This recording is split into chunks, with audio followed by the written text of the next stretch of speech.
కోల్కతాలో మహిళా డాక్టర్పై జరిగిన అత్యాచారాన్ని ఖండిస్తూ దోషులను కఠినంగా శిక్షించాలని సిపిఎంఎల్ న్యూ డెమోక్రసీ రాష్ట్ర నాయకులు మండాల వెంకన్న డిమాండ్ చేశారు.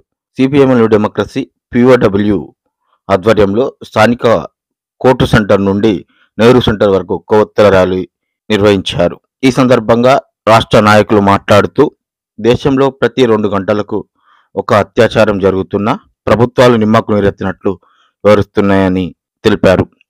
కోల్కతా ఘటనలో దోషులను అక్కడి రాష్ట్ర ప్రభుత్వం మభ్యపెట్టే ప్రయత్నం చేస్తున్నారని, దేశంలో మహిళలకు రక్షణ లేకుండా పోయిందని, చిన్నపిల్లల నుండి పెద్దవారి దాకా అగత్యాలకు పాల్పడుతున్నారని, దేశంలో కొత్త చట్టాలు కఠినంగా అమలు చేసి దోషులకు శిక్ష పడేలా రూపొందించాలని ఆయన డిమాండ్ చేశారు. ఈ కార్యక్రమంలో జిల్లా నాయకులు లింగన్న, పిఓడబ్ల్యూ నాయకులు పద్మ, రజిత, మునిత, జబ్బర్ తదితరులు పాల్గొన్నారు.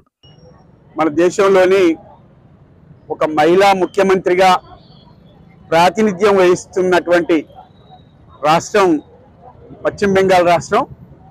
ఆ పశ్చిమ బెంగాల్ రాష్ట్రంలో రాష్ట్ర రాజధాని కేంద్రమైనటువంటి కోల్కతాలో అర్జికర్ ఆసుపత్రిలో trainee doctor, PG trainee doctor పైన దుర్మార్గమైనటువంటి అత్యాచారం, ఒక అమానుషమైనటువంటి ఘటన మన దేశంలో జరిగింది. మహిళల మీద మన దేశంలో 2 గంటలకు ఒక అత్యాచారం జరుగుతున్నది. అదేవిధంగా ఎవరిని, మహిళలను, పసిపిల్లలను, ముసలి వాళ్ళను కూడా వాళ్ళు వదిలిపెట్టకుండా దుండగులు అత్యాచారం చేస్తున్నటువంటి ఘటనలు కోకొల్లలుగా జరుగుతున్నాయి. బెంగాల్ రాష్ట్రంలో జరిగినటువంటి ఒక డాక్టర్ మీద, ప్రాణం పోసేటువంటి డాక్టర్ మీద అత్యాచారం చేయడం అనేది వైద్య వ్యవస్థలో ఒక దుర్మార్గమైనటువంటి పరిస్థితి దాపురించింది. దాన్ని కప్పిపెట్టుకోవడం కోసం ఒక మహిళా ముఖ్యమంత్రిగా ఉన్నటువంటి రాష్ట్రం బెంగాలు, మమతా బెనర్జీ, ఆ మమతా బెనర్జీ కూడా ఈ హత్యా ఘటనను మసిబూసి మారేడుగాయలు చేయడానికి ప్రయత్నాలు చేస్తున్నది.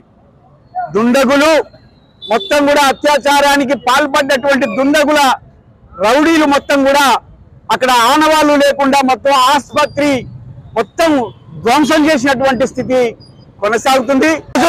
సిపిఎంఎల్ న్యూ డెమోక్రసీ ప్రగతిశీల మహిళా సంఘం ఆధ్వర్యంలో ఇలా అంబేద్కర్ సెంటర్ నుంచి నెహ్రూ సెంటర్ వరకు కొవ్వొత్తుల ర్యాలీ, శాంతియుతంగా కొవ్వొత్తుల ర్యాలీని చేసి ఈ ఘటనకు బాధ్యులైనటువంటి వాళ్ళని శిక్షించాలని చెప్పి డిమాండ్ చేస్తూ ఇలా మేము నిరసన ప్రదర్శన నిర్వహించాం.